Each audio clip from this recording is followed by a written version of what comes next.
Ladies and gentlemen, welcome back to the channel again. Keith here from Commander Hoop Celtic. This is your first time viewing my channel. If you could press that subscribe button below, it helps the channel grow. Just that little second thumbs up or a comment below on the video would be fantastic. I'm going to talk about a couple of things today. First of all, let's talk about Billy McNeil, Caesar, Britain's most decorated captain, you could say, in football, and he was the first Scottish man to lift the European Cup as well for Glasgow Celtic in the heat of Lisbon 1967.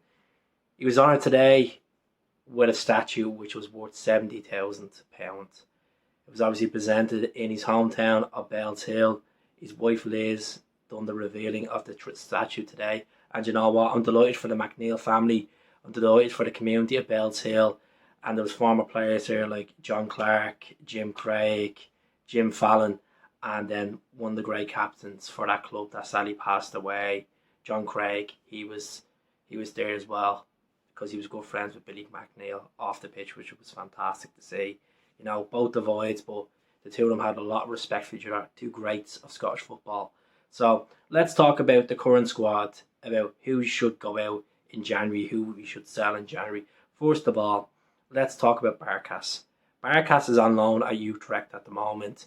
He's played 14 games so far, 7 clean sheets, and he's got into the Eredivisie Team of the Week on 2 different occasions. They're interested in buying him. I think they will put a fee in for him in January, because if they don't, what's going to happen is he's going to go as a free agent. But Celtic might trigger a 1-year extension on his deal so we can sell him for a decent fund.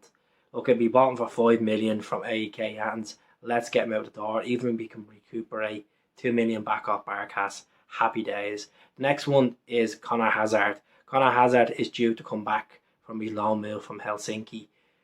Played 27 games for Helsinki. Won the Finnish title. I was going to say the Danish title, the Finnish title. And, you know, he done pretty well. He had a couple of European qualifiers in there for Helsinki as well. He's a couple of years left in his contract as well. Would you like Conor Hazard to come back as a third choice keeper? Give me the comments below. Preferably, in my honest opinion, I think we should get rid of him. I know he had the experience in the Finnish league. I think it's time we move Conor Hazard on. He's 24 years of age. I wish him the very best. He's a Northern Ireland international. Scott Bain, a lad that has a year left in his contract at the end of 2024, you could say. Well, 2 years left in his contract. Scott Bain got a new deal at the end of last season before Seacrest came in.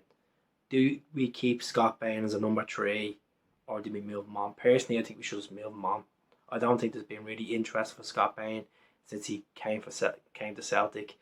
When he signed in his Hibs tracksuit, when he was on loan from Hibs from Dundee, I think it's time we move Scott Bain on. We have Seacrest there, we have Toby, and we have Joe Hart, which is number 1. So some people might disagree and say Hazard could come in as a number 3, you know, and move Seacrest up the ranks if Joe Hart leaves at the end of the season. You never know. Next one is James McCarthy. James McCarthy is now in his early 30s. He hasn't really played much football. He's a bit slow on the pace. Doesn't suit Ange ball. This was a guy, when he came in, I tipped him to do the Scott Brown role right and push Callum up. And it hasn't really worked out for James McCarthy. So I think it's dead wages. He's reportedly on 20 grand a week. I think we need to move him on. There's reports that the Yankees were looking at him. I don't know if he's going to go down to the Championship, but I think it's time we move him on as well. It just hasn't worked out, to be honest, which is he's at Slumbrats in Austria. If they could take him with an option to buy, it will be fantastic. Mikey Johnson is obviously still away in Portugal at the moment. Hopefully we can get him back. As much as I want to see him being sold, I think he's doing well on his loan stint.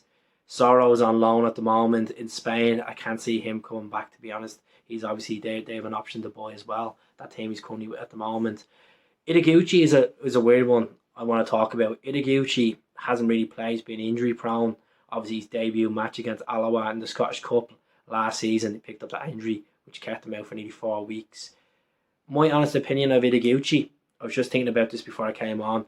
I would send him on loan to a team in the league, preferably Kilmarnock. I think he doesn't want to be too far away from his kids. He's obviously still trying to settle in Glasgow, even though a few of the Japanese boys have. I think Kilmarnock would be an ideal shout for Ideguchi. Just let me know in the comments. I think giving him a bit of first team football, you know, with Odegaard coming in, Callum McGregor coming back, Aramoy playing well. I just can't see Itaguchi fitting the system at the moment. So let me know in the comments below.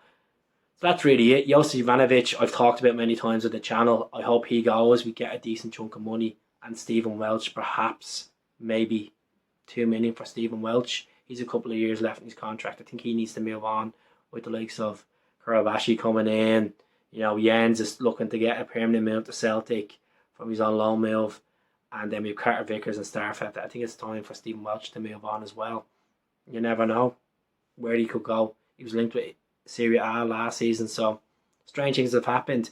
He was linked with obviously going to France as well, to the likes of Toulouse. You never know. So do subscribe to the channel. I'll speak to you all soon. Hell.